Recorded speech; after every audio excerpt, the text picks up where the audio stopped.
Emily Dawson had mastered the art of blending in. For 12 long years at Fort Bridgeview Military Base, she had filed the same reports, organized countless briefings, and processed deployment orders with a precision that seemed almost tactical. The fluorescent lights cast their harsh glow across her modest desk as she sorted intelligence reports at 7:38 on this particular Wednesday morning. Before we jump back in, tell us where you're tuning in from, and if this story touches you, make sure you're subscribed, because tomorrow I've saved something extra special for you. At 36, Emily was lean and athletic, her blonde hair always pulled back in a simple ponytail. Her gray eyes held a watchfulness that seemed unusual for someone whose job was to process paperwork. She moved with controlled efficiency through the administrative office, constantly scanning, assessing, cataloging details that most people would miss entirely. Today felt different somehow. As Emily began her routine in the secure communications room, she noticed Colonel James Harrington finishing up a classified briefing. Through the glass partition, she watched the respected officer work with quick, confident movements. Emily had observed Colonel Harrington hundreds of times over the years, always from a distance, always unnoticed. The colonel was one of the best strategic minds Emily had ever seen, and she had seen many in places most people couldn't imagine. The new security contractor, Reynolds, favored his right shoulder as he made his rounds. Emily noted this automatically, along with the subtle pattern of communication checks that indicated heightened alert status within the base perimeter. These observations came involuntarily, like breathing. They were the product of training so intensive that it had become hardwired into her nervous system. Emily Dawson was not her real name. It was a carefully constructed identity, complete with employment history and references that could withstand rigorous investigation. The woman who had earned the call sign Phantom during classified operations in Western Africa had supposedly died in a field operation 12 years ago. But that woman's skills lived on in the quiet administrative assistant who moved through Fort Bridgeview like a shadow. The irony wasn't lost on her. She had spent years protecting high-value targets in the most dangerous places on Earth, only to find herself protecting information in the sterile safety of a domestic military base. Here, her service came through different means, ensuring intelligence reports reached the right people, and that mission-critical information was properly secured. It was honest work, invisible work, and it had given her something she'd never had in her previous life: stability. Sometimes late at night when the office was quiet, Emily would catch herself studying tactical assessments with unusual intensity. Her hands would move unconsciously, mimicking the muscle memory from operations where she had protected diplomats and intelligence officers under threat of imminent attack. Colonel Harrington had noticed once, commenting that Emily seemed to have an understanding of security protocols beyond what you'd expect from administrative staff. The truth was far more complicated. Emily had been a member of an elite personal security detail before anything else. Trained to protect high-value targets under conditions that would challenge seasoned combat veterans, she could assess threat environments with uncanny accuracy, create secure perimeters with minimal resources, and maintain protection when compromise seemed certain. These skills had made her invaluable, earning her the call sign Phantom and a reputation for keeping everyone alive even when completely surrounded. But that life had ended abruptly when Operation Desert Vigil went wrong. Her team had been betrayed, sold out by someone in their own command structure. Good operatives had died because of that betrayal, and Emily had been forced to disappear to avoid joining them. The official story was that Lieutenant Emily Carter had died in a covert operation gone wrong. The truth was that she had been marked for elimination. As she finished organizing the intelligence briefs and moved toward the classified document room, Emily felt a familiar unease. It was subtle, barely perceptible, but unmistakable, the feeling of being watched, of danger approaching like distant thunder on a clear horizon. She had learned to trust these instincts. They had kept her alive through dozens of missions in hostile territory. Everything seemed normal in the quiet administrative office, but something was wrong. Something was coming. In that moment, Emily Dawson, the invisible assistant, began the transformation back into Phantom, the protector who had never learned how to abandon her post. 20 miles away, a panel van pulled into a rest stop near the highway leading to Fort Bridgeview. Inside, men checked their weapons and reviewed facility schematics, confirming the location of their primary target. The peaceful life Emily had built was about to collide with the violent past she had tried so hard to forget.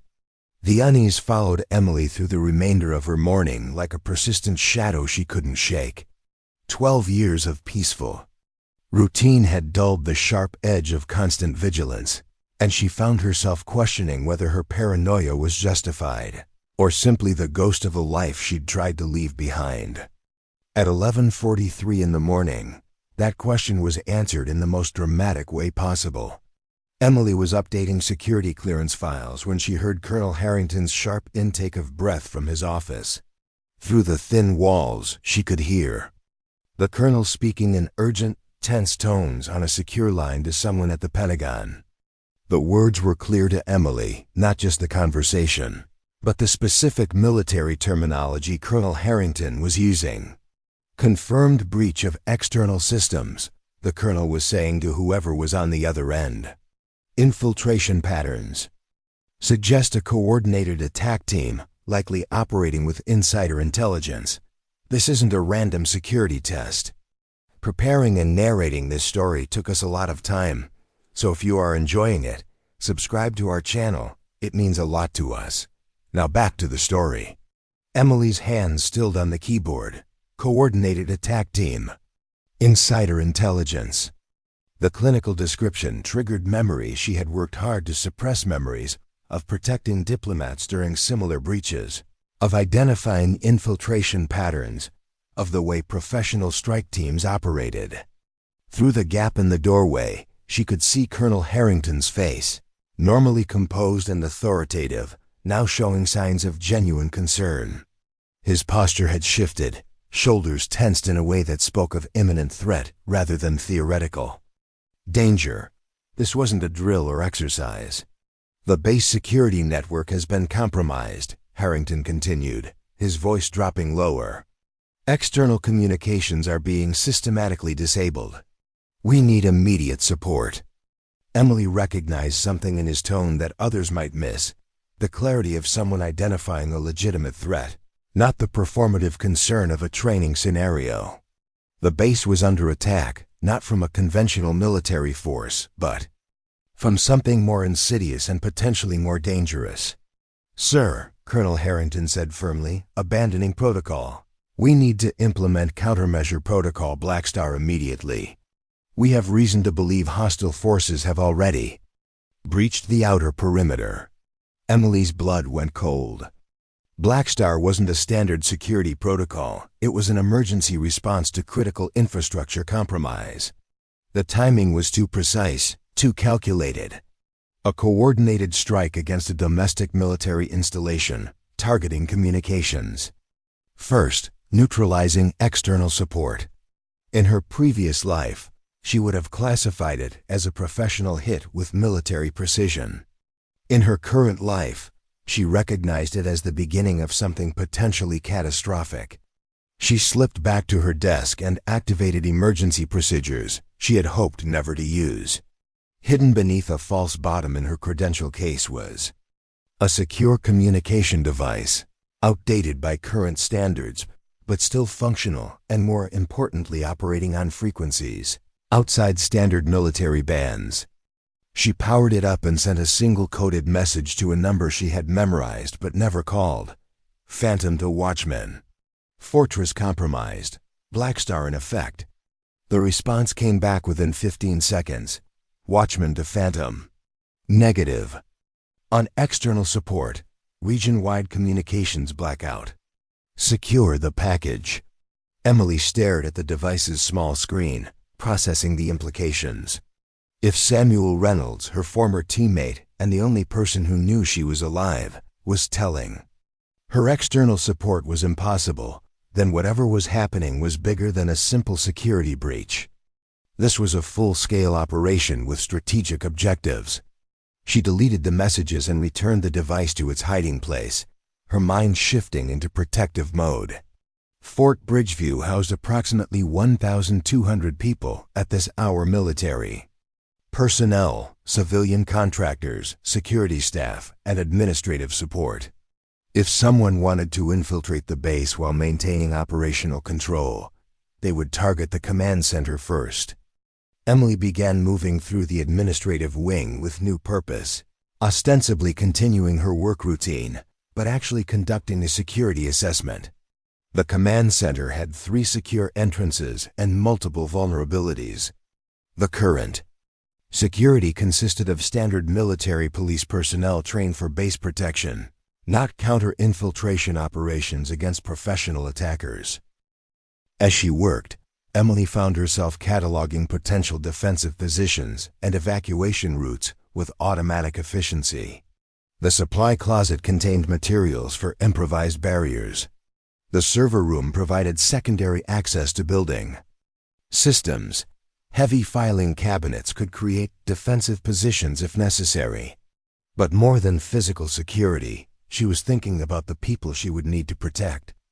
At 12:18, Emily's preparations were interrupted by an announcement over the base's internal communication system.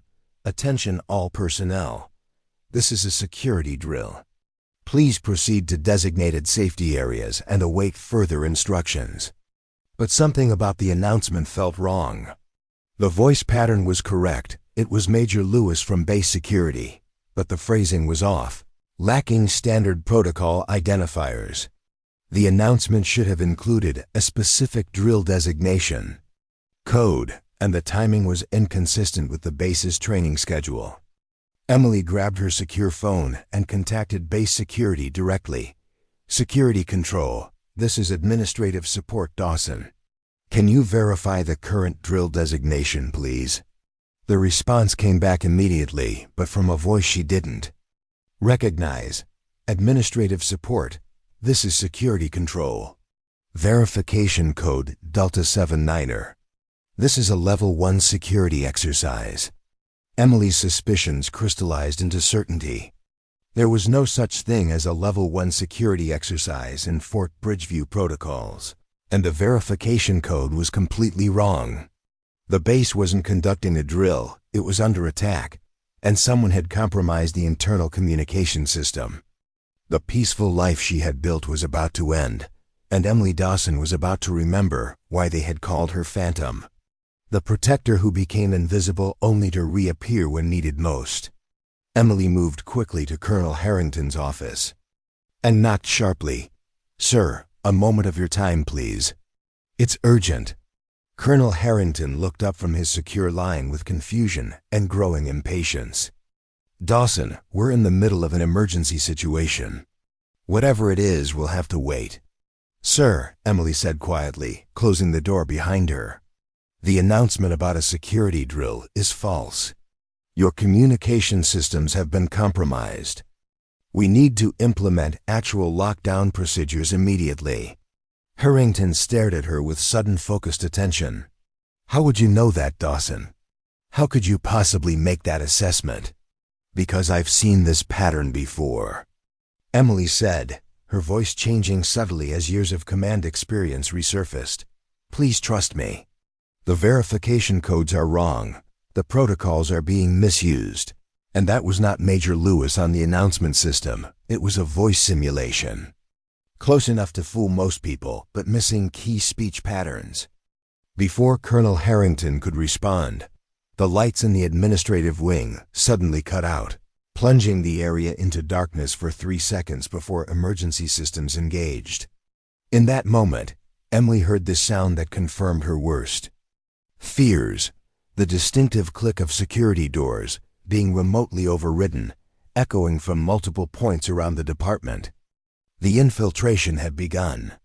The emergency lighting cast everything in an eerie, blue glow that transformed the familiar office corridors into something alien and threatening.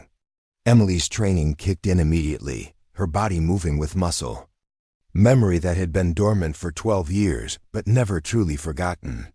"Colonel," she said, her voice carrying an authority that Harrington had never heard from his quiet administrative assistant.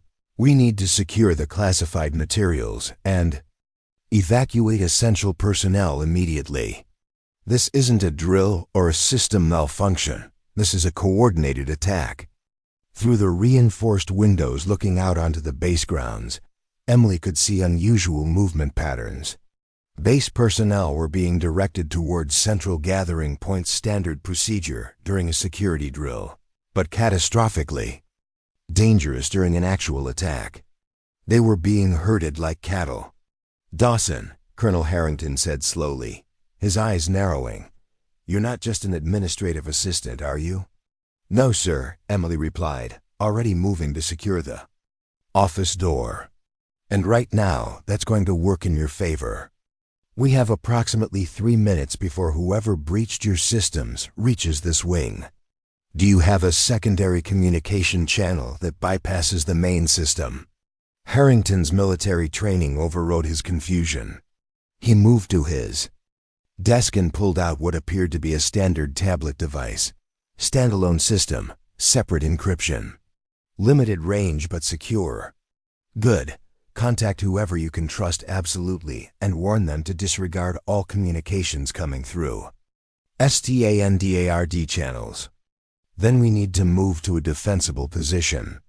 Emily crossed to the window, assessing the situation outside with practiced efficiency. She could see individuals moving with tactical precision among the regular base personnel professionals, blending with the crowd, but maintaining formation patterns that betrayed their training. "How many?" Harrington asked, following her gaze with newfound respect. "At least 12 visible operators," Emily replied. "Probably twice that number in total. They're moving like a professional strike team, not terrorists or opportunists. They have specific objectives, which are based on their movement pattern, you, sir. Or more specifically, whatever you have access to." Colonel Harrington's face hardened. "Project Cerberus." Emily didn't ask for details, she didn't need to know what Project Cerberus was to understand its importance.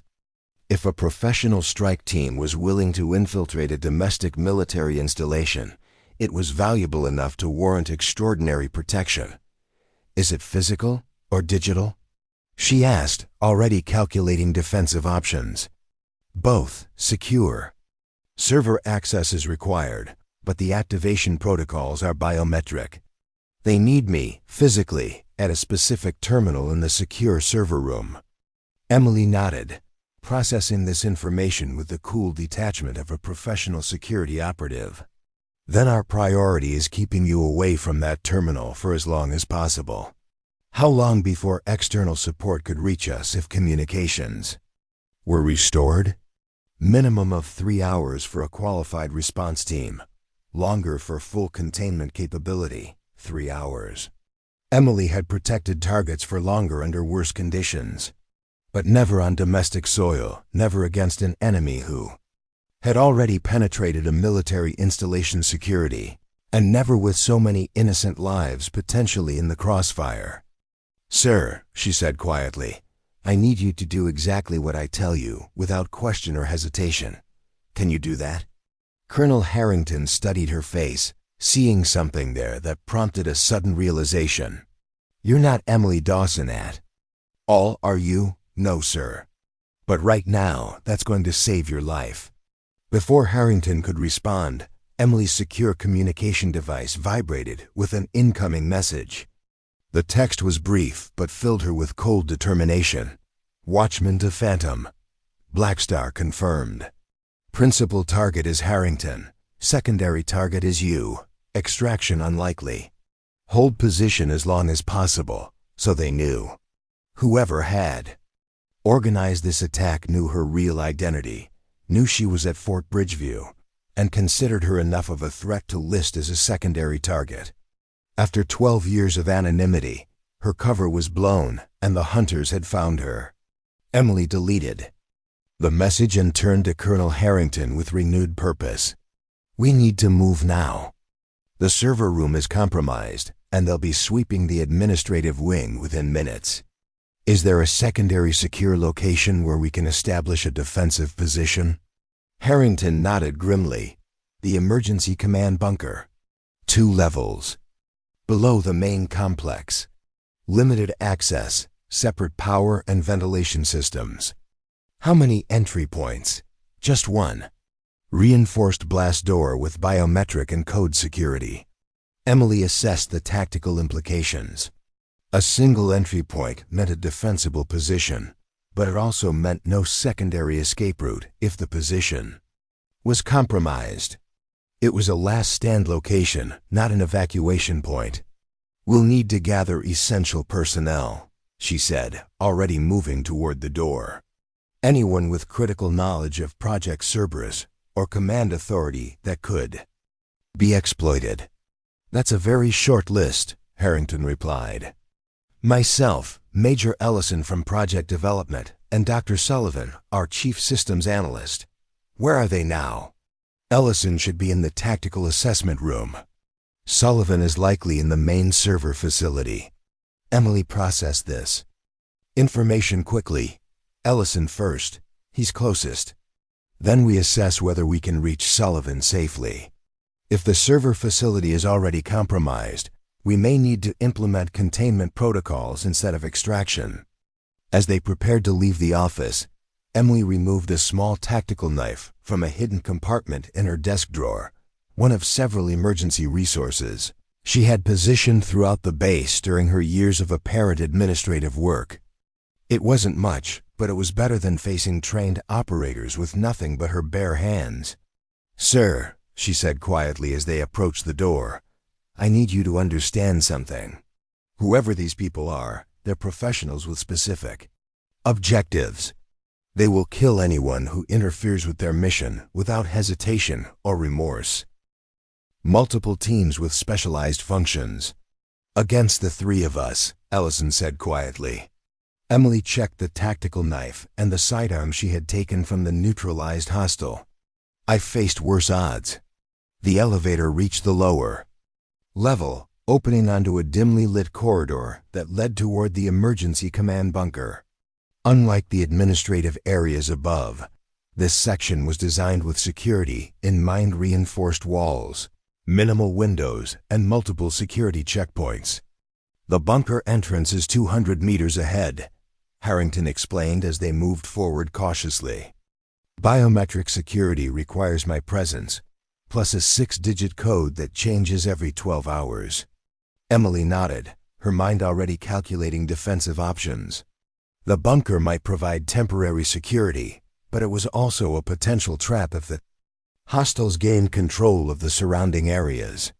They would need to establish communication with external forces and develop an exit strategy that didn't rely on waiting for rescue. As they approached the first security checkpoint, Emily's instincts flared. The corridor ahead was too quiet, the security station unmanned. Standard protocols would have placed at least 2 security personnel at this position, especially during any form of alert. "Hold," she whispered, signaling for Harrington and Ellison to stop. "Something's wrong." She studied the corridor ahead, noting subtle details that would be invisible to anyone without her specialized training. The position of the security desk chair was slightly off-center. Someone had moved it recently. The monitor angles were inconsistent with standard security positioning. Most tellingly, there was a barely perceptible smudge pattern on the floor that suggested something or someone had been dragged recently. "Ambush position," she concluded. "They've already reached this level and secured the checkpoint. They're waiting for us." Harrington looked at her with newfound respect. "Options?" Emily considered their situation with cold efficiency. "They expect us to approach from this direction. The security station provides their primary cover. If we can circle around through the maintenance tunnels, we might be able to flank their position."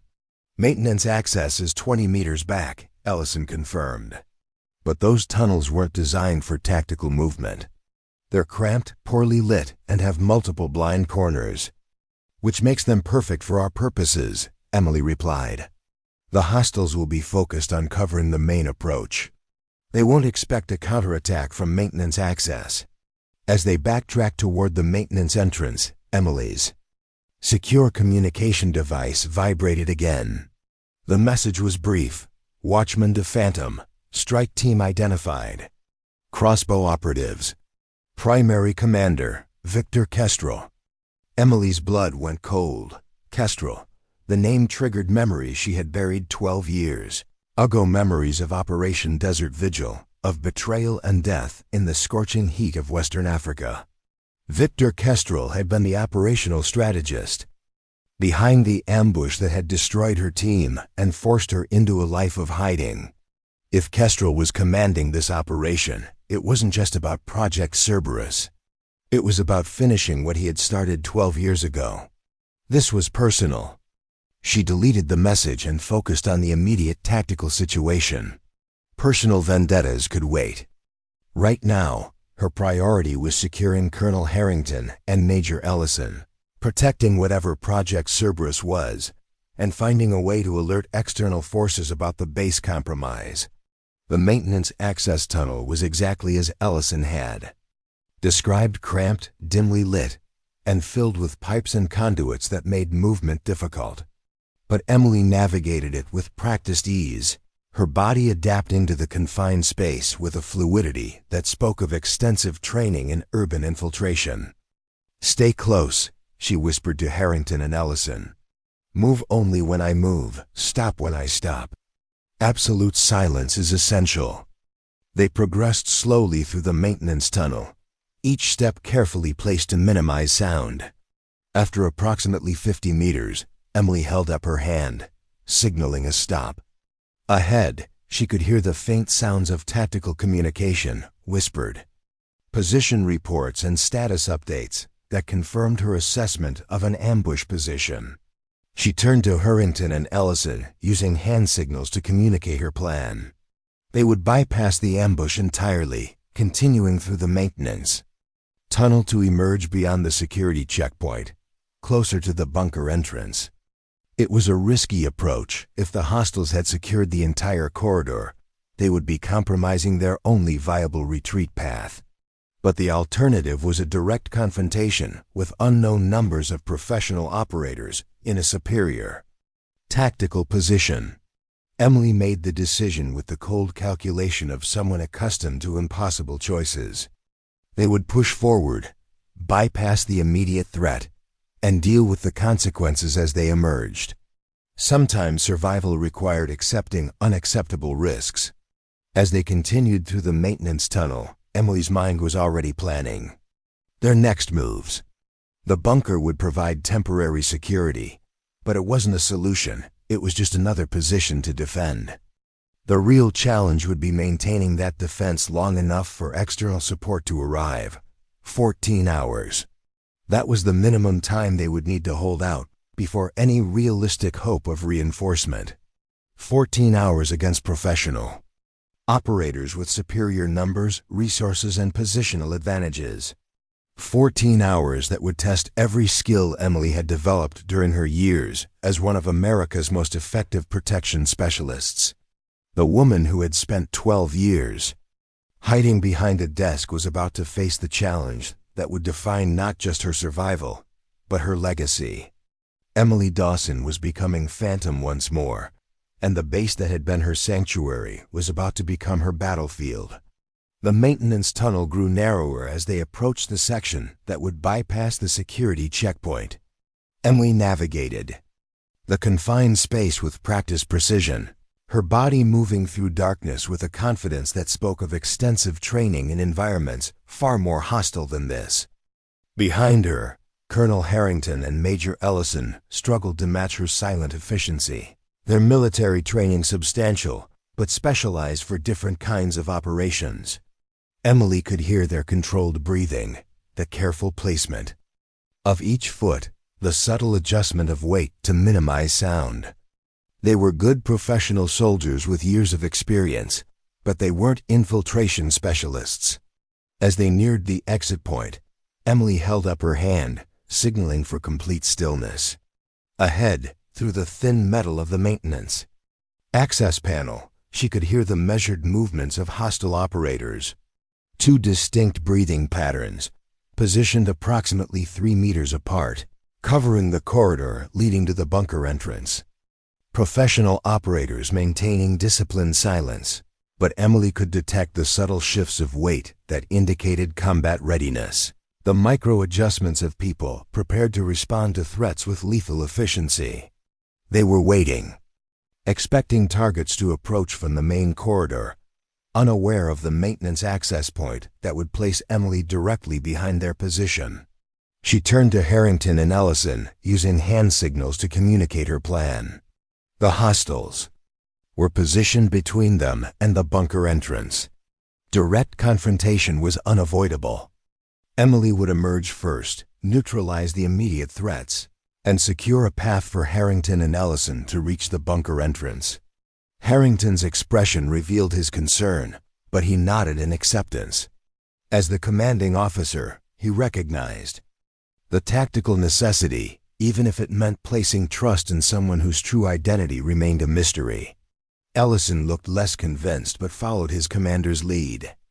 Emily removed the tactical knife from its improvised sheath, holding it in her right hand with the blade parallel to her forearm, a grip designed for close-quarters combat where speed and precision were more valuable than raw power.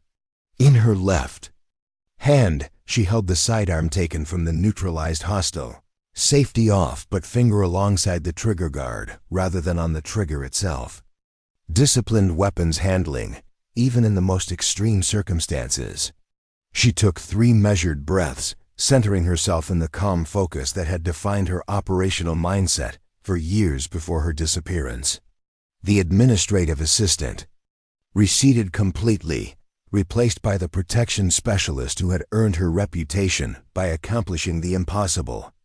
With a fluid motion that seemed impossibly silent, Emily released the maintenance access panel locks and slipped through the opening in a single controlled movement. She emerged directly behind the hostile positions, exactly as planned, with both operators still focused on the main corridor approach. The first hostile never registered her presence. A precision strike to the brainstem rendered him unconscious before he could process the threat. The second operator began to turn at the sound of his companion's collapse, weapon rising to engage. But Emily was already in motion. She crossed the distance between them in less than a second, deflecting his weapon arm with her left forearm, while the tactical knife found the carotid pressure point with surgical accuracy. Not enough pressure to cause permanent damage, but sufficient to disrupt blood flow to the brain for the crucial seconds needed to complete the neutralization. Both hostiles were incapacitated within 3 seconds of her emergence from the maintenance tunnel. No shots fired, no alarm raised. The corridor to the bunker entrance now clear of immediate threats. Emily secured both operators with zip ties retrieved from their own tactical gear, then signaled for Harrington and Ellison to join her. As they emerged from the maintenance tunnel, their expressions reflected a combination of shock and newfound respect. "Good God," Ellison whispered, staring at the neutralized hostiles. "Who are you really?" "Someone who's trying to keep you alive," Emily replied, already collecting additional tactical gear from the incapacitated operators. "Colonel, we need to move quickly. The bunker entrance is 30 meters ahead, but we should assume additional hostile teams are already converging on this position." Harrington nodded, professional focus overriding his curiosity about Emily's background. "Major, take point. I'll cover our 6. Dawson, or whatever your name is, stay center and be ready to respond to threats from cross corridors." The tactical formation was sound, reflecting Harrington's experience as a field commander before his advancement to strategic roles. Emily fell into position without question, recognizing the value of established military protocols even as she maintained her own heightened awareness of the surrounding environment. They moved quickly but cautiously toward the bunker entrance, a reinforced blast door designed to withstand significant explosive force. The biometric scanner beside the entrance remained active, a positive sign suggesting the hostiles hadn't yet compromised this critical security system. "Colonel," Emily said quietly as they approached, "once we're inside, we need to assess our strategic options.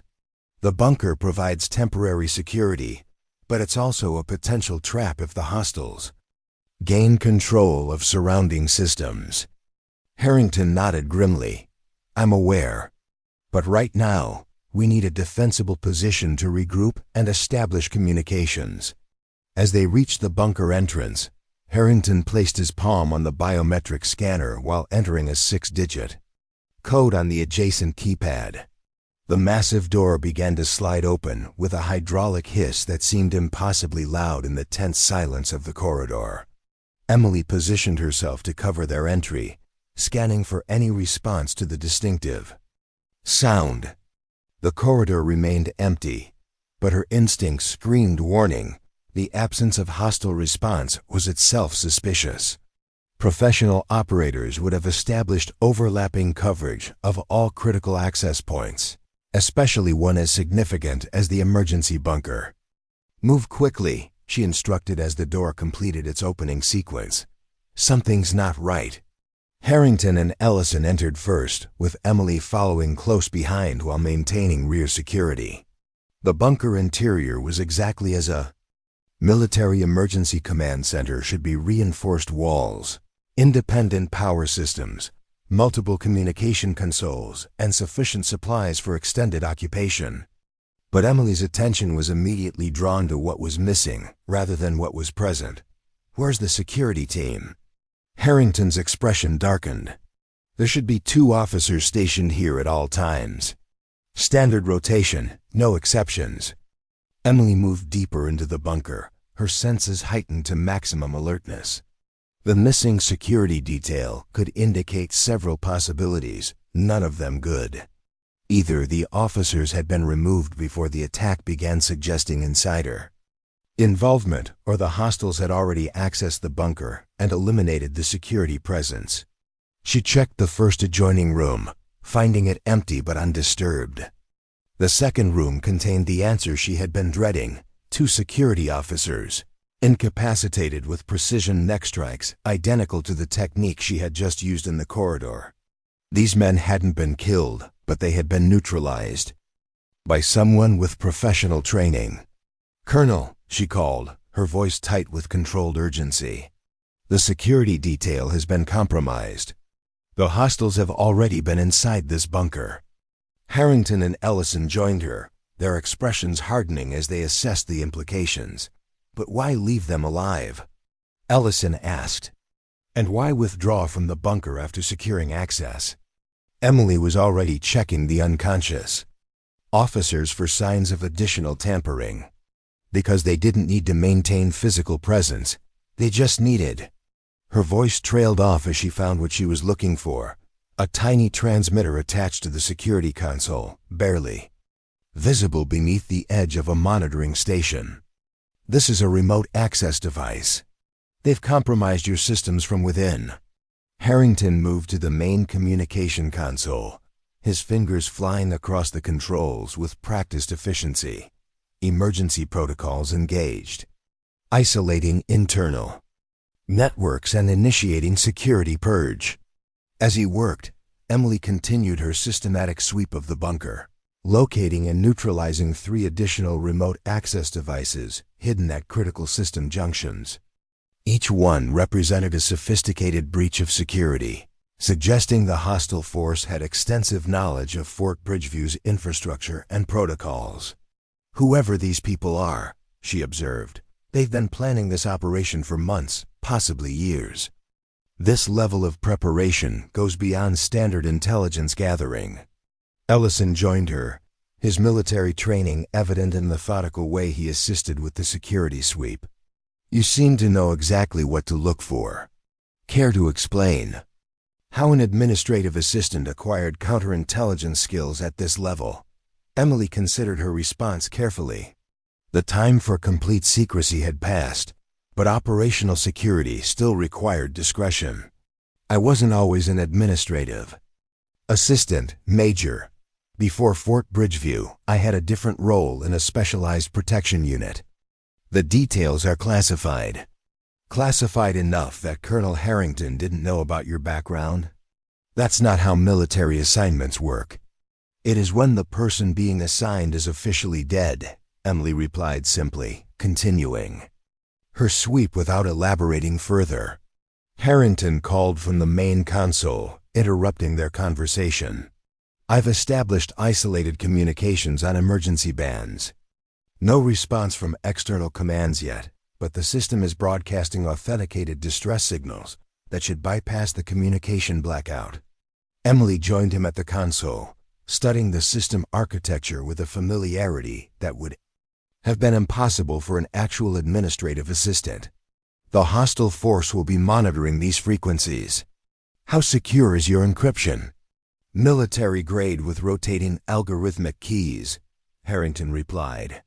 But if they've compromised our internal systems as thoroughly as your sweep suggests, we should assume they have at least partial access to decryption protocols. Emily nodded grimly. Then we need to prepare for immediate counter-assault. They'll know we've reached the bunker and initiated emergency communications. That makes us a priority target. As if confirming her assessment, the bunker's external sensors registered movement in the approach corridor. Multiple heat signatures moving with tactical precision toward their position. Hostiles approaching from the main corridor, Ellison reported from the security monitoring station. 8 distinct signatures, standard assault formation. Emily processed this information with cold efficiency, already calculating defensive options. The bunker entrance was designed to withstand significant force, but any defense was only as effective as the people implementing it. Colonel, she said, what's the priority here?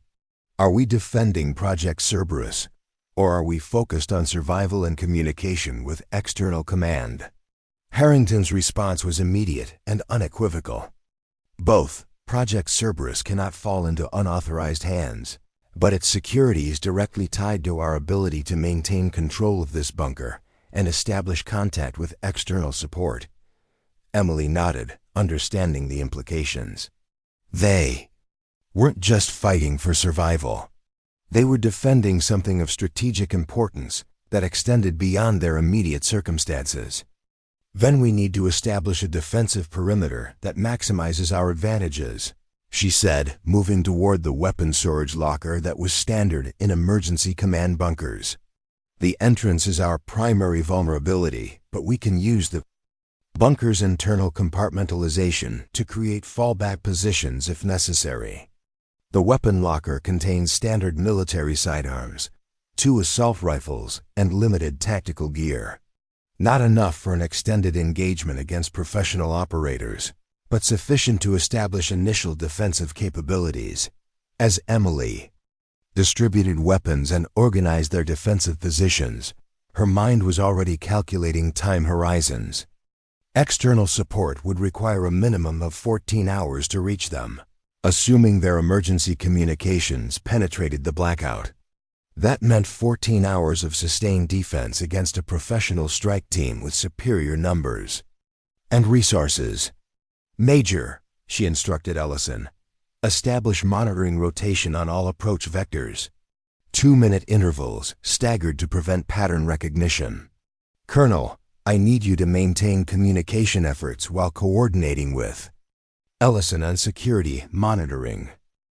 Both men responded with professional acknowledgement, accepting her tactical leadership despite the lingering questions about her identity. In crisis situations, effectiveness trumped protocol, and Emily's capabilities had already demonstrated her value.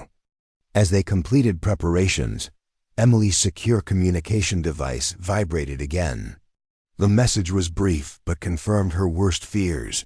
Watchman to Phantom. Kestrel has deployed Chimera protocol. Containment is primary objective. Emily felt cold certainty settle over her.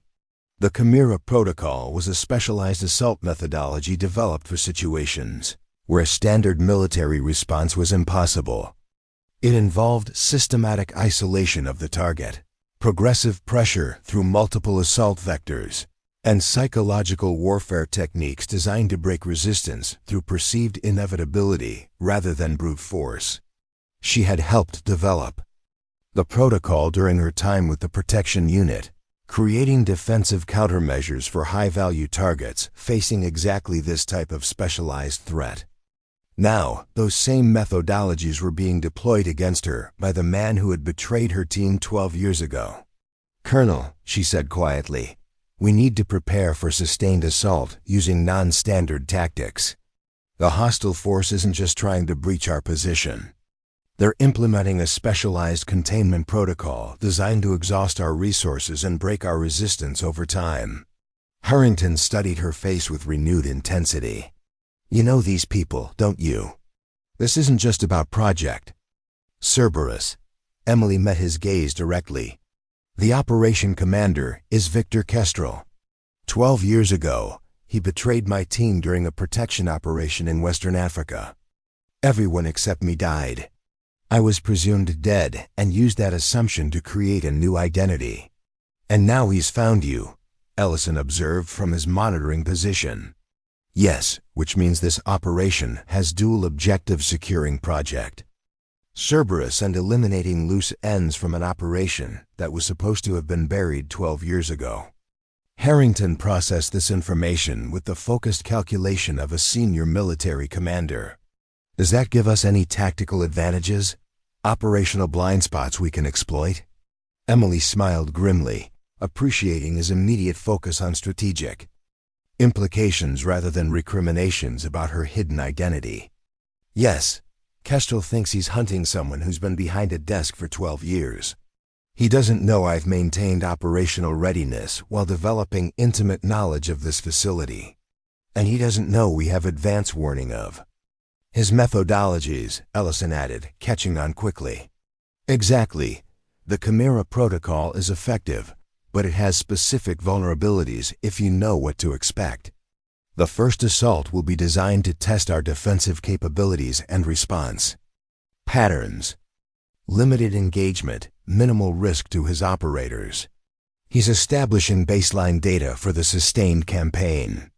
As if confirming her assessment, the security monitors showed the hostile team taking positions outside the bunker entrance, establishing coverage angles that would maximize their advantage when the assault began. "They're positioning for initial engagement," Ellison reported. "Standard breach formation with modified coverage patterns." Emily moved to a position that would provide optimal response capabilities when the assault began. "Remember, this first exchange isn't about them gaining entry. It's about cataloging our defensive positions and response methodologies. Minimum exposure, maximum observation of their patterns." Harrington and Ellison took positions that created overlapping fields of fire while maintaining communication sightlines between team members. The defensive formation was professional and efficient, maximizing their limited numbers against the superior force preparing to breach their position. The first assault came exactly as Emily had predicted, a controlled probe designed to test their defensive capabilities rather than overwhelm them immediately. Flashbang grenades preceded the breach attempt, followed by targeted suppressive fire that would force defenders to reveal their positions. But Emily had prepared for these tactics. They maintained discipline, using indirect observation methods rather than exposing themselves to the calculated fields of fire. The hostile team's initial breach attempt encountered unexpected resistance, not from direct confrontation, but from the failure to draw out the defensive response they had anticipated. "They're adjusting tactics," Emily observed as the hostile team withdrew to reassess. "Kestrel won't commit significant resources until he has better intelligence on our defensive capabilities. So what's next?" Ellison asked, maintaining his monitoring position while conserving ammunition. "Progressive pressure, multiple vectors, staggered timing. He'll try to identify weak points in our perimeter while forcing us to expend resources across multiple fronts." Harrington rejoined. them from the communication console. Still no confirmation of external reception, but the emergency signal is maintaining transmission strength. If anyone is monitoring these bands, they'll know Fort Bridgeview has been compromised. Emily nodded, already calculating the next phase of their defense. We need to establish a rotation schedule for rest and monitoring. This is going to be a sustained engagement, and fatigue becomes a critical vulnerability in the later stages. As she organized their defensive resources for the long engagement ahead, Emily found herself drawing on training and experience that had been dormant for 12 years. The protection specialist who had disappeared into administrative anonymity was re-emerging with each tactical decision, each calculated response to the threats gathering outside their position. The woman who had hidden from her past was now embracing it fully, using the very skills that had marked her for elimination to protect the people now depending on her expertise. There was irony in that transformation, but also a sense of purpose that administrative work had never provided. For 12 years, Emily Dawson had existed in the shadows, hiding from the consequences of Operation Desert Vigil and the betrayal that had destroyed her team. Now, confronted by the very man responsible for that betrayal, she was reclaiming the identity he had tried to erase. Victor Kestrel had come to Fort Bridgeview, expecting to find a burned-out operative hiding behind a desk. Instead, he would face Phantom, the protection specialist who had earned her call sign by holding impossible positions against overwhelming odds. The next 14 hours would determine not just their survival, but the security of Project Cerberus, and the final resolution of a betrayal 12 years in the making. Emily settled into the calm focus of operational clarity, her mind already calculating defensive rotations, resource allocation, and counter-assault options. The first exchange had established their initial positioning. Now the real battle would begin, a sustained test of skill, endurance, and tactical adaptation against a superior force led by someone who knew her operational background, but underestimated her current capabilities. As the hostile force regrouped outside, Emily checked her weapons and surveyed the defensive position they had established. The bunker provided significant structural advantages, but ultimately, their survival would depend on human factors, discipline, adaptation, and the willingness to endure whatever came next.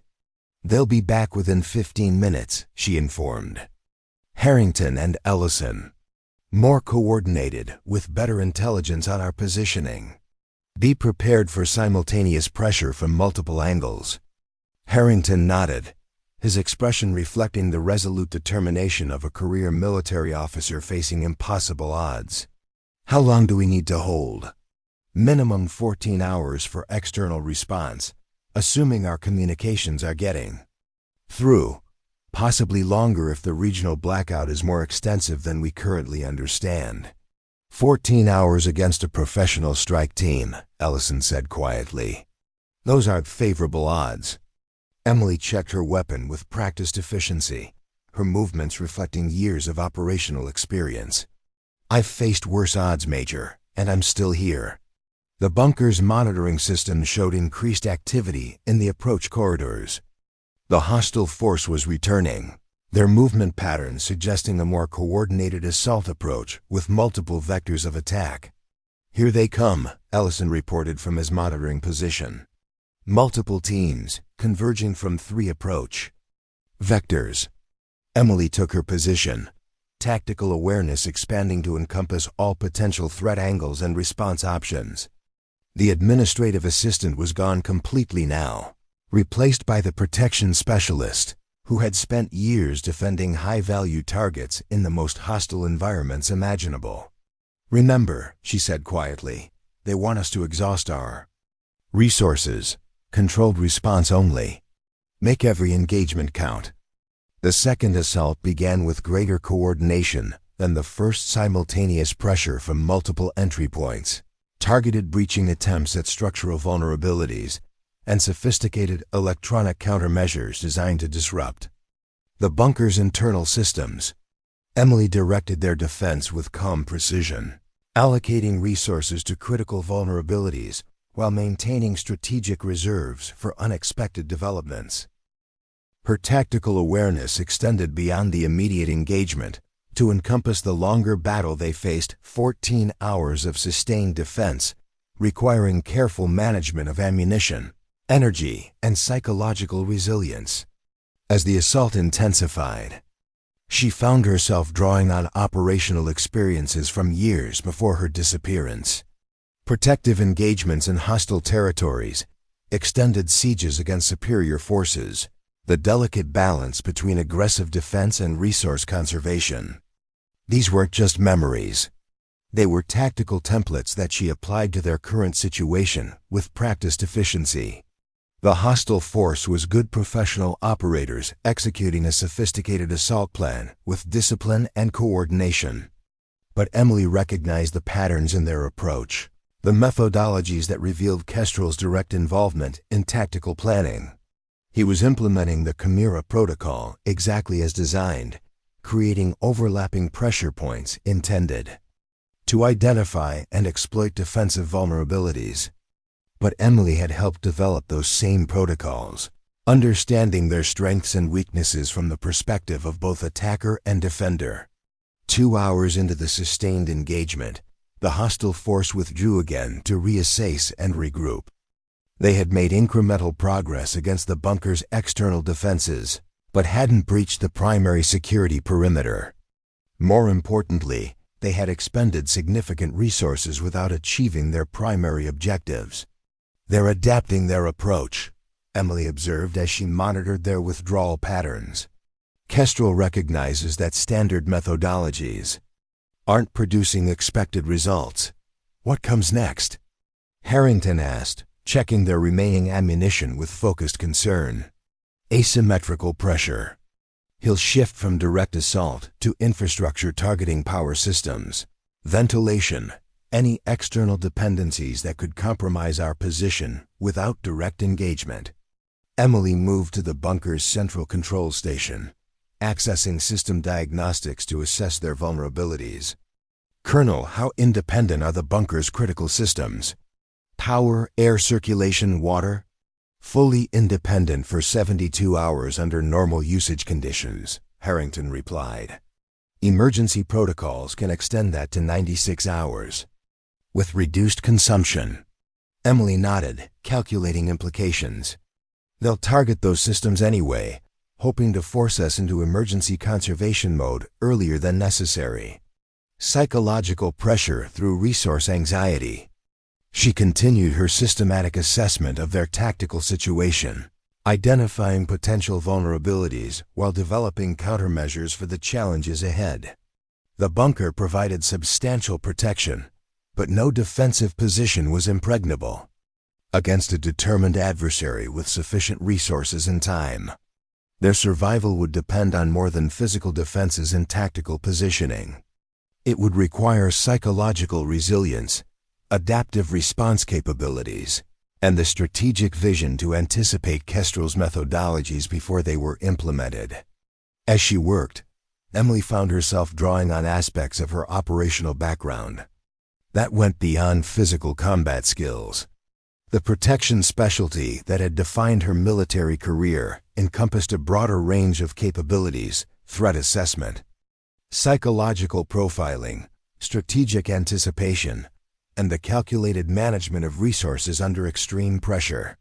For 12 years, those capabilities had been directed toward administrative efficiency and organizational management.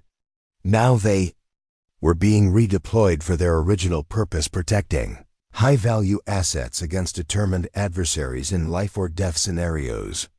The transformation wasn't just professional, it was personal. Emily Dawson, the efficient but unremarkable administrative assistant, had been a cover identity created out of necessity. Phantom, the protection specialist who had earned her reputation through impossible achievements, was her true operational identity. For the first time in 12 years, she was fully embracing that identity again, applying every skill and insight developed during her specialized career to the defense of Colonel Harrington, Major Ellison, and whatever project Cerberus protected. Victor Kestrel had come to Fort Bridgeview expecting to eliminate a ghost from his past while securing a strategic military asset. Instead, he had awakened the operative he had failed to eliminate 12 years earlier, an opponent who understood his methodologies as intimately as he did himself. The next 12 hours would determine which of them had learned more from their shared past, and whether Emily's 12 years of enforced anonymity had diminished her capabilities or simply redirected them toward a final confrontation that would resolve the betrayal of Operation Desert Vigil once and for all. As the bunker's monitoring system showed the hostile force reorganizing for their next assault approach, Emily settled into the focused calm that had defined her operational mindset throughout her military career. Whatever came next, she was ready not just to survive, but to protect the people and principles now depending on her specialized capabilities. The woman who had disappeared was back, and Victor Kestrel was about to discover exactly why they had called her Phantom. 4 hours into the siege, Emily was beginning to understand the full scope of Kestrel's operation. This wasn't just a surgical strike to secure Project Cerberus. It was a comprehensive assault designed to seize control of Fort Bridgeview's entire infrastructure while eliminating anyone with operational knowledge of the project. The coordination, resources, and tactical sophistication suggested backing that went beyond standard mercenary operations. "They're regrouping for another approach," Ellison reported from his monitoring position. The Major had proven himself an effective tactical partner, adapting quickly to Emily's protection methodologies, while contributing his own military expertise to their defensive strategy. Emily studied the monitoring displays, noting the distinctive formation patterns that revealed Kestrel's direct influence on tactical planning. He's shifting to a distributed pressure approach. Multiple small teams targeting different access points simultaneously, forcing us to divide our attention and resources. "How do you counter that with our limited personnel?" Harrington asked, rejoining them from his latest attempt to establish external communications. Emily moved to the bunker's central security console, accessing the defensive systems with an efficiency that betrayed her familiarity with military command infrastructure. "By changing the battlefield." "Colonel, does this bunker have independent control over surrounding environmental systems?" Harrington nodded. "Limited control over ventilation, lighting, and security barriers within a 50-meter radius. Standard containment protocols. Perfect." Emily's fingers moved across the control interface with practiced precision, implementing modifications to the surrounding environment that would disrupt the hostile forces' coordinated approach. Selective ventilation shutdowns created temperature variations that would interfere with thermal imaging. Lighting system manipulations produced visual distortion patterns in key approach corridors. Security barrier adjustments created unexpected obstacles in previously mapped routes. "You're making the approach environment unpredictable," Ellison observed with professional appreciation, disrupting their coordination by forcing continuous tactical reassessment. Emily nodded, continuing her systematic modification of the surrounding infrastructure. Kestrel relies on precision timing and coordinated movement. Environmental unpredictability forces his teams to operate independently rather than as a unified force. "But they'll adapt," Harrington noted, his expression reflecting both concern and respect for her tactical thinking. "Yes, but adaptation requires time and resources. Right now, time is our most valuable commodity." Emily checked the defensive modifications one final time before returning to her position near the primary entrance. "We need to hold this position for 10 more hours. Every minute we force them to spend reassessing and adapting is a minute closer to external support." The tactical adjustments proved immediately effective. The hostile forces' next assault attempt encountered unexpected environmental changes that disrupted their carefully planned approach. Thermal imaging equipment failed to provide reliable targeting data in the manipulated temperature zones. Coordinated movement patterns broke. down as teams encountered unanticipated barriers and visibility challenges. Most importantly, the distributed assault that should have created overwhelming pressure across multiple access points instead resulted in disjointed engagement that allowed Emily, Harrington, and Ellison to respond with targeted defense rather than divided attention. 6 hours into the siege, they had successfully repelled 3 major assault attempts while maintaining control of the bunker's critical systems and continuing emergency communication efforts. But the sustained defense was taking its toll. Ammunition reserves were depleting faster than anticipated. Fatigue was becoming a factor in response times and decision-making processes. And Kestrel was adapting his approach with the calculated persistence that had made him such an effective adversary.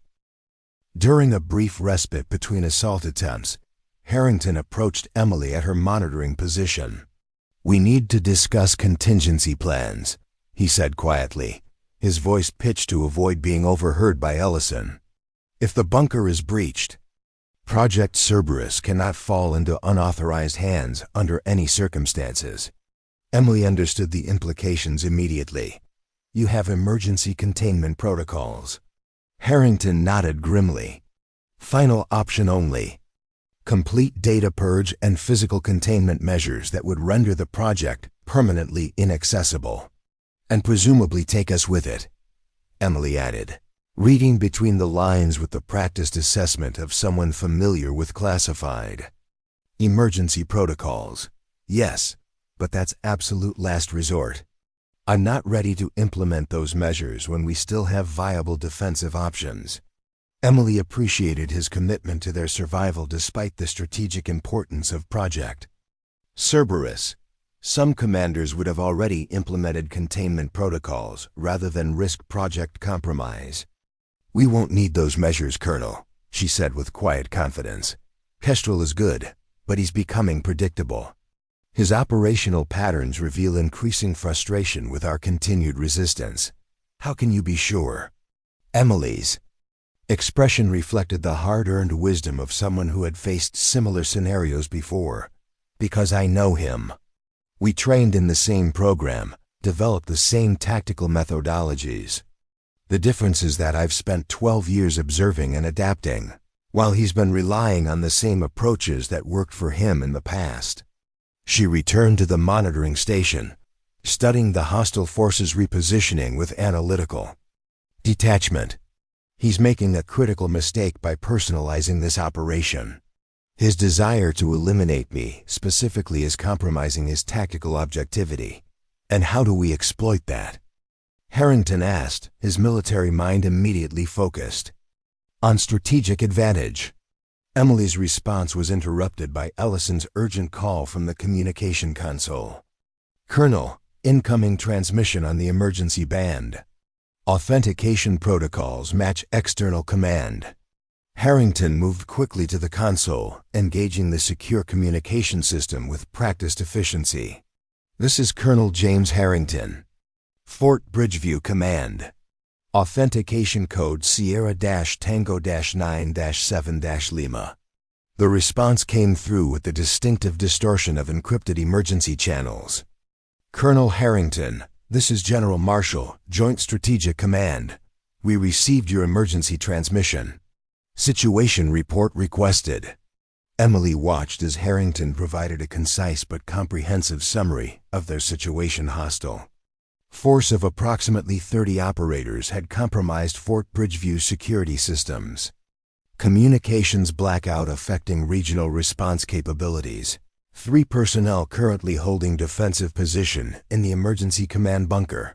Project Cerberus secure but under immediate threat. General Marshall's response was equally direct. "Colonel, satellite reconnaissance confirms unusual activity at Fort Bridgeview.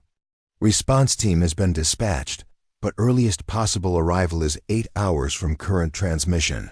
Can you maintain position until then?" Harrington looked to Emily, the question implicit in his expression. She nodded firmly. 8 more hours of sustained defense against a professional strike team was daunting but achievable. especially now that they had confirmation of external support en route. Affirmative, General. We can hold position for required time frame. Be advised that hostile force has demonstrated sophisticated tactical capabilities and extensive knowledge of base security systems.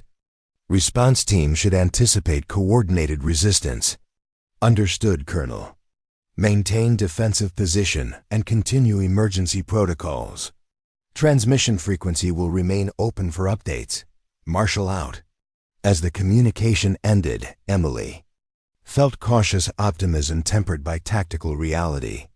External support was confirmed, but 8 more hours of sustained defense would push their resources and endurance to the limit. More importantly, Kestrel would intensify his efforts once he realized time was working against him. We have confirmation of support, Harrington informed Ellison, who had maintained perimeter monitoring during the communication. 8 hours until arrival. Ellison's expression reflected professional assessment of their situation. Ammunition reserves are at 60% capacity. Environmental controls remain functional but showing signs of system strain from continuous manipulation. Primary entrance integrity is holding at 92% after repeated breach attempts.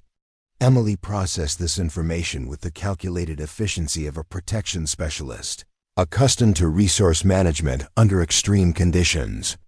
We need to implement conservation protocols. Selective engagement only, prioritizing critical breach attempts while minimizing response to probing actions. She moved to the weapons storage, conducting a detailed inventory of their remaining tactical resources. Standard ammunition was indeed at approximately 60% capacity, but they also had limited specialty munitions, flash suppressors, smoke generators, and 2 fragmentation grenades that could be deployed in extreme circumstances. Most valuable were the tactical communication devices they had acquired from neutralized hostiles. These provided insight into Kestrel's operational communications, though he had implemented encoding protocols that limited the actionable intelligence they could gather. As Emily completed her inventory, the bunker's perimeter sensors registered renewed activity in the approach corridors. The hostile force was reorganizing for another assault attempt, this time with different formation patterns. That suggested adaptation to their earlier defensive tactics. They're coming back, Ellison reported from the monitoring station. Formation suggests focused breach attempt rather than distributed pressure.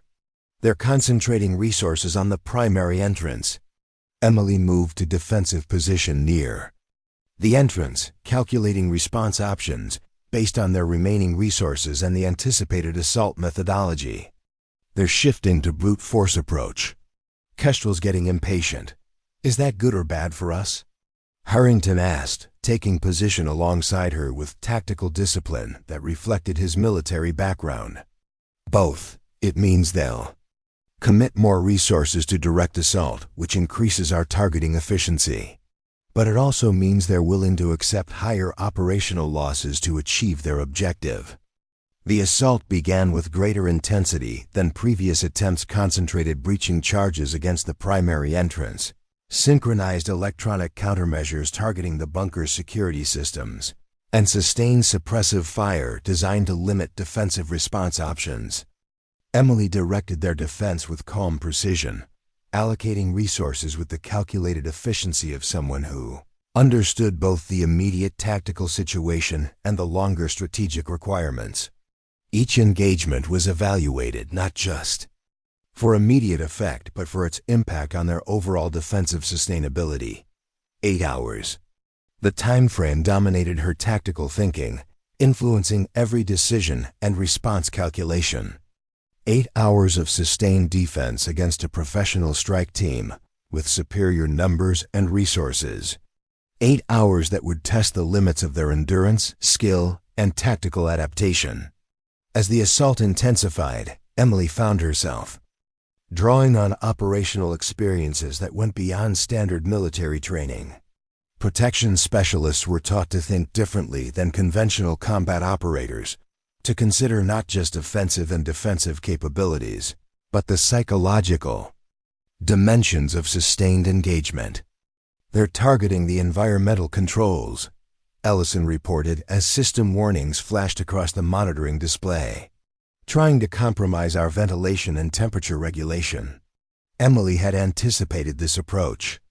Environmental degradation was standard methodology for siege operations against hardened positions, reduce comfort, increase stress, and exploit the resulting decline in defensive effectiveness. Implement environmental cycling, she instructed Harrington, who had taken responsibility for system management. Rotate between primary and secondary systems at irregular intervals to prevent them from establishing effective targeting patterns. The defensive adjustment worked temporarily, but the hostile force quickly adapted their approach, shifting to more sophisticated electronic countermeasures that targeted the bunker's power distribution systems, rather than specific environmental controls. 9 hours into the siege, they faced a critical system compromise that threatened their entire defensive position. Primary power fluctuated under sustained electronic assault, forcing emergency systems to compensate with increasing frequency. They're trying to force us onto backup power, Harrington observed, his fingers moving across the system controls with practiced efficiency.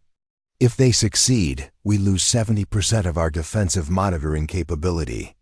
Emily processed this development with tactical clarity, already calculating countermeasures. They're setting up for their primary assault. Kestrel knows we've confirmed external support, and he's accelerating his timeline accordingly. She moved to the central security console, implementing modifications to the power distribution system that would create redundancies beyond standard protocols. The adjustments weren't in any operational manual. They reflected specialized knowledge, gained during protection operations in environments where standard systems couldn't be trusted. This will buy us time, she explained as she worked, but we need to prepare for potential breach within the next 60 minutes. Their assault pattern is building toward committed engagement rather than continued probing. Harrington and Ellison acknowledged her assessment with professional focus, each implementing preparations for the anticipated escalation. Defensive positions were reinforced. Remaining ammunition was distributed for maximum tactical flexibility, and emergency measures were prepared for worst-case scenarios. As they completed preparations, Emily's secure communication device vibrated with an unexpected message. Watchman to Phantom, Kestrel has implemented Omega Protocol. Direct communication incoming. Colonel, what's your assessment of Kestrel's claim about Project Cerberus? Is it actually worth billions to unauthorized applications? Harrington's expression reflected both concern and professional restraint. The project involves advanced autonomous response systems with potential applications across multiple domains. In the wrong hands, it could indeed represent significant technological value and considerable security risk. Emily nodded, processing this confirmation of her tactical assessment. Then Kestrel's operational commitment makes sense. This isn't just mercenary action. It's strategic technological acquisition with implications beyond immediate financial compensation. She returned to the defensive monitoring station, studying the hostile forces' positioning with renewed tactical awareness. The communication exchange had provided valuable intelligence about operational priorities and command structure, but it had also accelerated Kestrel's timeline. He would be implementing maximum pressure immediately, attempting to secure his objective before external response arrived. They're repositioning for concentrated assault, Ellison confirmed from his monitoring position. Multiple teams converging on primary entrance with breaching equipment and sustained support capabilities. Emily processed this information with calm efficiency, already calculating counter-response options based on their remaining resources and the tactical intelligence gained from the communication exchange. They're committing to final breach attempt. Kestrel knows time is working against him now. She moved to defensive position near the primary entrance, Tactical awareness expanding to encompass all potential threat vectors and response options. The administrative assistant was completely gone now, replaced by the protection specialist who had earned her reputation by holding impossible positions against overwhelming odds. "Colonel Major," she said quietly as they took their defensive positions alongside her, "the next 2 hours will determine everything. Kestrel is committing his remaining resources to a single concentrated assault.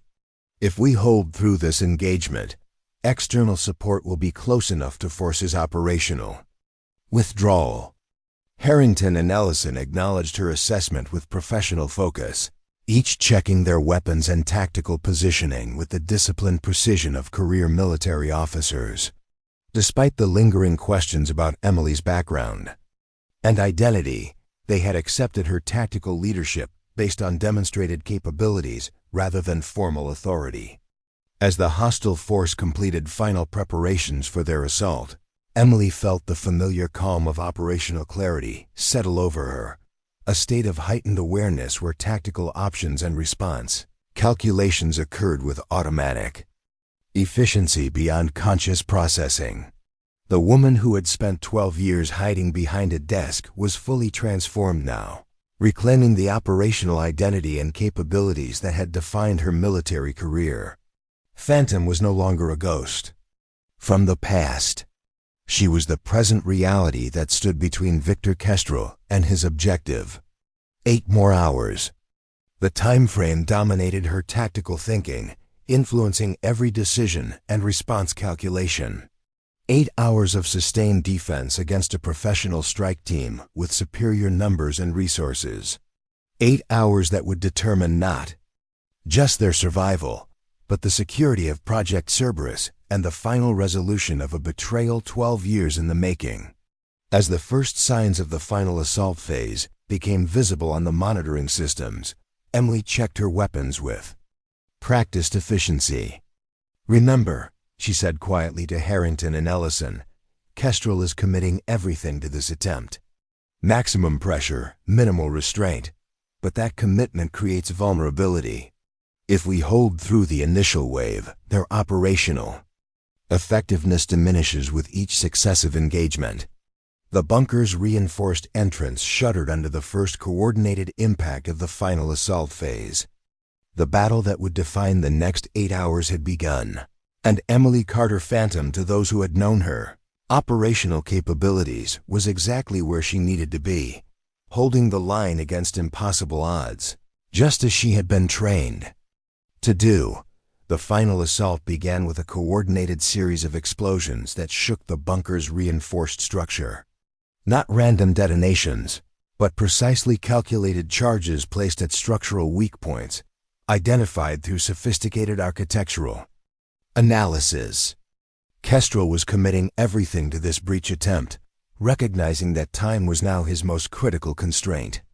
Emily held her defensive position with unwavering focus, tactical awareness expanding beyond immediate threat response to encompass the broader strategic situation. The timing, placement, and sequencing of the explosive charges revealed Kestrel's desperation. He was expending resources at an unsustainable rate, prioritizing immediate results over operational efficiency. Primary entrance integrity at 78%, Ellison reported from the monitoring station, his voice steady despite the implications. Secondary reinforcement systems engaging, but showing strain under sustained pressure. Emily processed this information with calm efficiency, already calculating response options based on breach probability and available defensive resources. "They're implementing a 3-phase breach protocol," she observed. Initial structural compromise followed by electronic countermeasures targeting security systems, culminating in coordinated entry assault. She moved to a secondary defensive position that offered superior coverage of the anticipated breach point while maintaining tactical flexibility for response adjustment. "Colonel, major focus fire on the first 2 operators through the breach. Precision targeting rather than suppression. We need to disrupt their entry sequence rather than engaging the entire assault force directly." Harrington and Ellison acknowledged her instructions with professional discipline, repositioning to implement the tactical approach she had outlined. Despite the growing pressure of the assault, they maintained operational cohesion and focused response capability, a testament to both their military training and the leadership dynamics that had emerged during the prolonged siege. The bunker's reinforced entrance buckled under a final coordinated explosion, creating a partial breach that immediately filled with specialized smoke designed to obscure defensive targeting. Standard assault procedure for hardened position penetration. Exactly as Emily had anticipated. "Hold position," she instructed calmly as targeting sensors struggled to penetrate the engineered obscurant. "Wait for confirmed visual acquisition before engagement." They're expecting immediate response to the breach. The response was immediate and intense, concentrated, fire converging on her position as hostile operators recognized the critical threat to their tactical escalation. Emily was already moving, implementing the extraction phase of her interdiction maneuver with the same fluid efficiency that had characterized the approach. But tactical perfection couldn't overcome fundamental physics. As she neared the extraction threshold, a hostile operator adjusted position with unexpected speed, bringing direct fire to bear on her movement path. Emily recognized the threat and adjusted accordingly, but the maneuver exposed her to secondary coverage from a different firing position. The impact was immediate and significant, concentrated fire finding the gap between tactical equipment components, penetrating with enough force to compromise mobility without immediately incapacitating. Professional operators with quality equipment, executing coordinated engagement exactly as their training dictated. Emily processed the injury with tactical detachment, adjusting movement patterns to compensate for compromised capabilities while maintaining progress toward the extraction point. The pain was significant but manageable, compartmentalized through techniques she had learned during specialized training for exactly this type of contingency. "Asset compromised," she reported. Through tactical communication, voice steady despite the circumstances. Continuing extraction. Primary objective achieved. Harrington and Ellison immediately adjusted their suppressive fire patterns, creating a coverage corridor that would maximize her extraction probability despite compromised mobility. The tactical coordination was seamless, each component of the pivot defensive team adjusting to changing circumstances with professional efficiency. Emily reached the extraction point and moved through the secondary access passage they had identified during earlier defensive preparations. The narrow corridor provided coverage from direct fire while creating a bottleneck that would significantly complicate pursuit attempts. More importantly, it bypassed the main breach area where hostile concentration was highest, allowing her to reach the defensive position despite compromised operational capabilities. "Status?" Harrington asked as she rejoined them at the secondary defensive line, his expression reflecting professional concern beneath tactical focus. "Functional," Emily replied simply, already implementing field treatment protocols for the injury. "Mobility compromised but operational capability maintained. Delivery system neutralized permanently." The tactical achievement was significant. Kestrel's escalation attempt had been thwarted, forcing him back to conventional assault methodologies with dwindling resources and compressing timeline. But the cost was substantial as well. Emily's compromised mobility reduced their defensive flexibility, limiting response options for whatever tactical adjustment would come next. "Hostile forces regrouping," Ellison reported from his monitoring position. "Significant disorganization following delivery system neutralization. Appears they committed substantial resources to that escalation attempt with limited contingency planning." Emily processed this information with tactical clarity. Despite growing pain from her injury, the interdiction had created not just operational disruption, but psychological impact as well. Hostile operators now facing the reality that even their most significant tactical escalation had been neutralized by a defensive team they had expected to overwhelm hours earlier. They'll revert to sustained pressure approach, she assessed, completing basic field treatment of her injury. Continuous engagement across multiple vectors, attempting to exhaust our remaining resources through attritional tactics rather than decisive breach. As if confirming her assessment, the hostile force began implementing exactly that approach. Distributed pressure across all potential access points, sustained rather than concentrated, designed to stretch defensive resources beyond sustainable parameters. Not the focused breach attempt of a force confident in rapid resolution, but the methodical pressure of operators recognizing the need for attritional victory. "How long until external support?" Emily asked, checking her remaining ammunition. With calculated assessment. 90 minutes based on last confirmation, Harrington replied, maintaining his position with professional discipline despite visible fatigue. Potentially less if they've encountered minimal resistance during approach. 90 minutes. The time frame dominated tactical thinking, influencing every decision and response calculation. 90 minutes of sustained defense against a professional strike team with superior numbers but diminishing operational cohesion. Challenging under optimal conditions, significantly more difficult with compromised defensive capabilities. But not impossible. Especially not for a protection specialist who had built her reputation on holding untenable positions against overwhelming odds. Implement Resource Conservation Protocol Delta, Emily instructed, adjusting her position to compensate for compromised mobility while maintaining tactical effectiveness. Minimal response to probing actions, concentrated defense against committed engagement only. We need to stretch remaining ammunition for the full duration. The tactical adjustment proved immediately effective, forcing the hostile force to commit, increasing resources for diminishing returns as their probing actions encountered selective rather than comprehensive response. More importantly, it preserved critical defensive resources for the moments when maximum resistance was tactically necessary. 80 minutes into the final phase, with external support approaching operational range, Kestrel implemented one last tactical adjustment: concentrated assault against a secondary access point they had previously only probed with minimal resources. Not random escalation, but calculated asymmetry designed to exploit anticipated defensive focus on primary breach areas. "They're coming through the maintenance access," Ellison reported. Tactical displays showing concentrated movement converging on the narrow passage Emily had used for her extraction after the interdiction maneuver. 8 operators, specialized breach equipment. They identified our secondary route.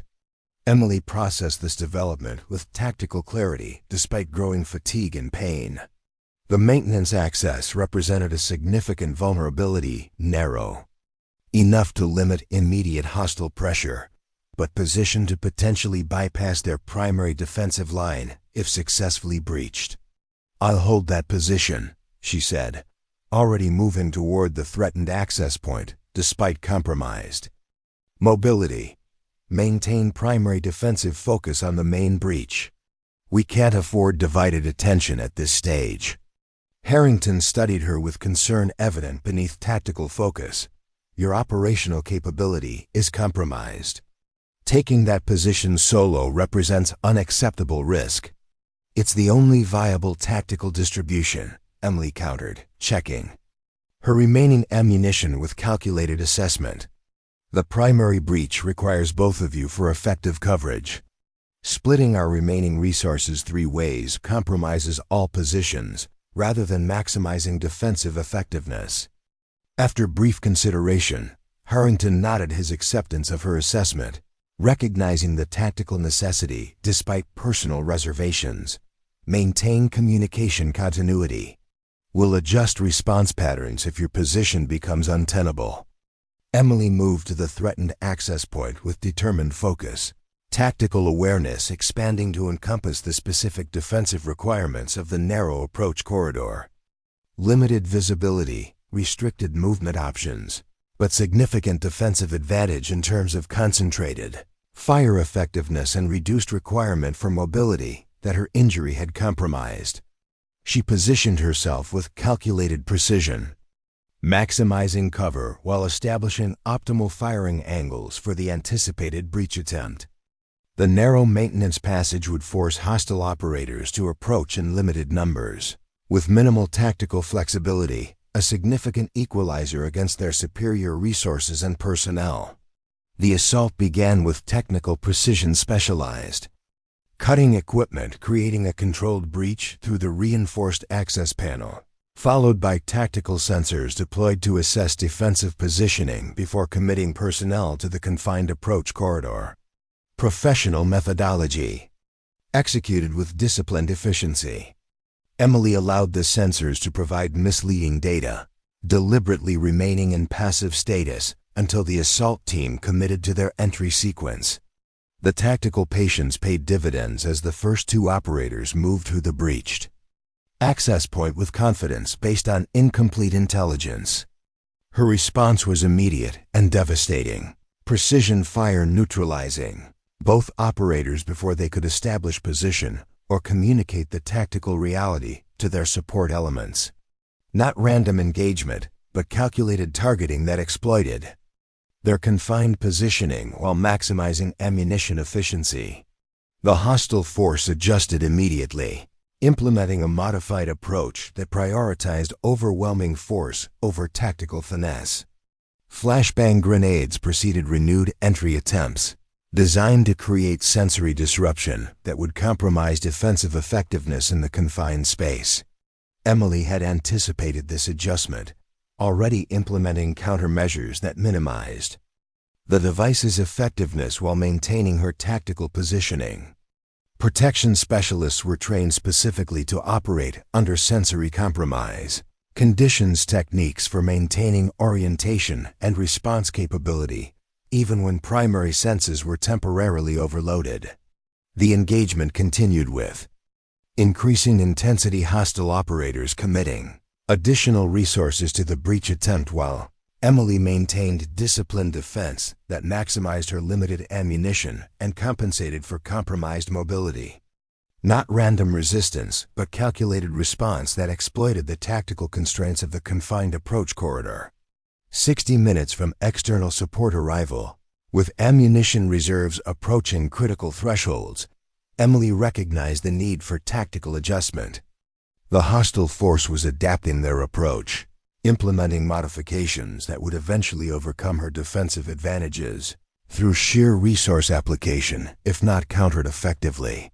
Implementing fallback protocol, she communicated to Harrington and Ellison, already executing the controlled withdrawal to a secondary defensive position they had identified during earlier preparations. Maintaining containment while preserving remaining resources.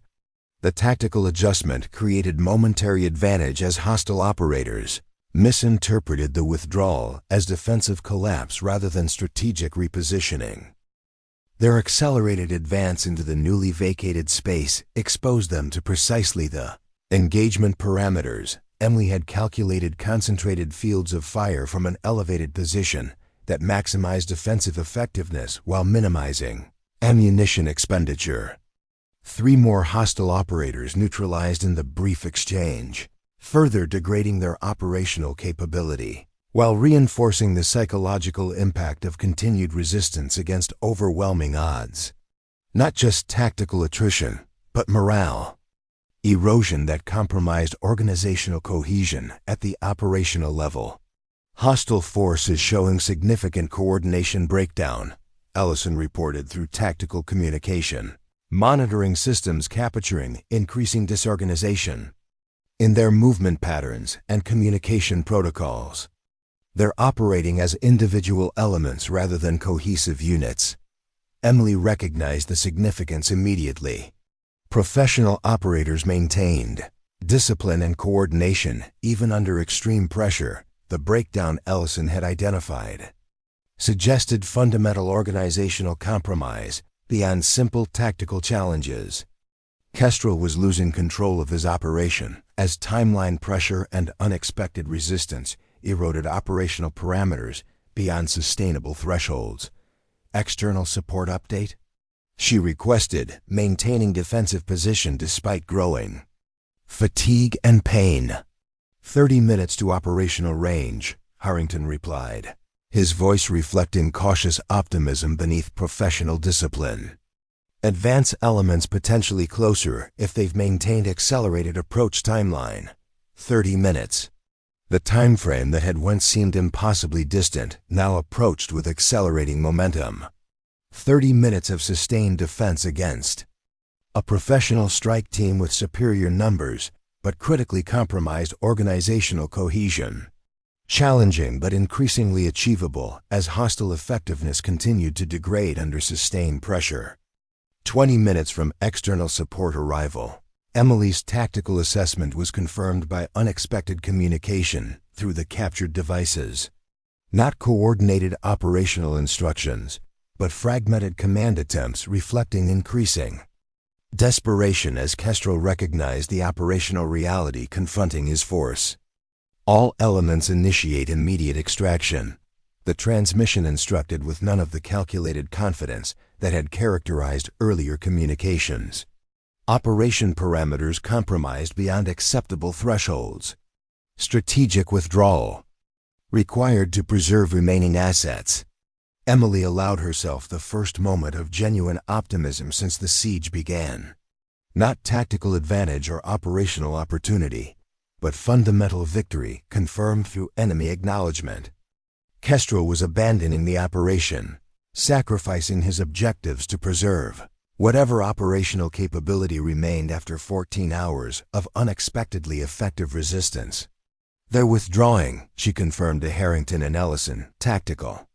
Displays showing coordinated movement away from engagement positions throughout the approach corridors. Kestrel has called extraction for all remaining elements. The response from her defensive partners reflected the same cautious optimism she felt. Professional satisfaction at operational success, tempered by tactical awareness that withdrawing forces still represented significant threat until completely disengaged. Maintain defensive positions, Emily instructed, recognizing the potential for tactical deception despite compelling evidence of genuine withdrawal. Extraction protocols can mask final assault preparation in some operational methodologies. But the withdrawal continued with increasing momentum. Hostile elements disengaging from all approach vectors with the coordinated efficiency of professional operators, executing established extraction protocols. Not tactical adjustment or operational deception, but genuine strategic withdrawal in the face of imminent external response and unsustainable operational parameters. 10 minutes from confirmed external support arrival, the hostile presence had reduced to minimal coverage elements maintaining basic security during primary force extraction.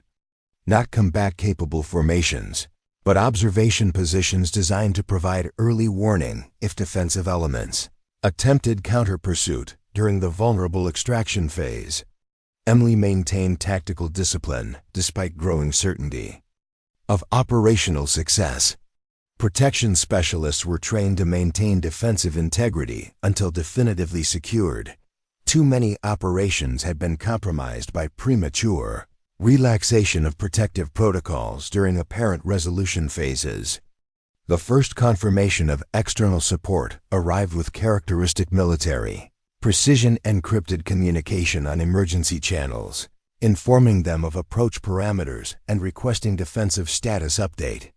Not casual notification, but professional coordination between responding elements and defensive team to ensure tactical integration during final resolution phase. Defensive position maintained, Harrington responded with appropriate authentication. Protocols. Hostile force implementing extraction protocols with minimal remaining presence in approach corridors. 3 defenders operational with limited resources but stable tactical position. The response carried the focused efficiency of professional operators transitioning from approach to engagement phase. Advance elements reaching outer perimeter. 5 minutes to your position. Maintain defensive integrity during approach integration. 5 minutes. After 14 hours of sustained defense against overwhelming odds, external support was 5 minutes from operational integration. The timeline that had once seemed impossibly extended now contracted to tactical immediacy, transforming defensive requirements from endurance to transition protocols. "We did it," Ellison said quietly, professional discipline momentarily yielding to human recognition of their achievement. 14 hours against a professional strike team with every tactical advantage. We actually held. Emily allowed herself to acknowledge the significance of what they had accomplished. Not just tactical success or operational achievement, but fundamental demonstration of what determined resistance could accomplish against overwhelming odds when supported by skill, discipline, and unwavering commitment to the objective. "We held," she confirmed simply, the words carrying deeper meaning than mere tactical assessment. The first elements of the external response team reached their position with practiced efficiency, securing approach corridors and establishing perimeter integrity before proceeding to direct integration with the defensive team. Professional operators executing established protocols with the coordinated precision that reflected extensive training and operational experience. "Command secure," the team leader reported through tactical communication as his elements completed. Initial assessment and integration. Hostile force in full retreat with minimal remaining presence in operational area. Medical support incoming for defensive team. As additional response elements secured the surrounding area and medical support arrived to address their injuries, Emily finally allowed herself to relax the hyper-vigilant tactical awareness that had sustained her throughout the 14-hour siege. Not complete disengagement protection specialists never fully abandoned defensive mindset, but transitioned from immediate tactical focus to broader operational assessment. Harrington approached her as medical personnel began treatment of her injury, his expression reflecting both professional respect and personal gratitude. "I don't know who you really are," he said quietly, "but I know what you did today. You held an impossible position against overwhelming odds for 14 straight hours when everyone expected you to crumble under the first assault." Emily met his gaze with calm acknowledgement of the truth in his assessment. "That's what protection specialists do, Colonel. We hold the line when everything and everyone else fails. Not because it's easy or even possible, but because it's necessary." As medical treatment continued and debriefing teams arrived to begin the exhaustive documentation of the unprecedented attack on Fort Bridgeview, Emily found herself reflecting on the strange symmetry of her situation. 12 years earlier, betrayal by Victor Kestrel had forced her to abandon her identity and operational role, hiding behind the administrative facade of Emily Dawson while the protection specialist known as Phantom supposedly died in a classified operation gone wrong. Now, Kestrel's final attempt to eliminate her had instead restored what his original betrayal had taken away, not just her operational identity and capabilities, but her fundamental connection to the principles and purpose that had defined her military service before Operation Desert Vigil changed everything. The 14-hour siege of Fort Bridgeview would be documented in classified operational assessments and tactical analyses, studied by future protection specialists as a textbook example of effective defense against overwhelming odds with minimal resources. But for Emily Carter, once again acknowledged by her real name and operational background, the significance went beyond tactical achievement or professional recognition.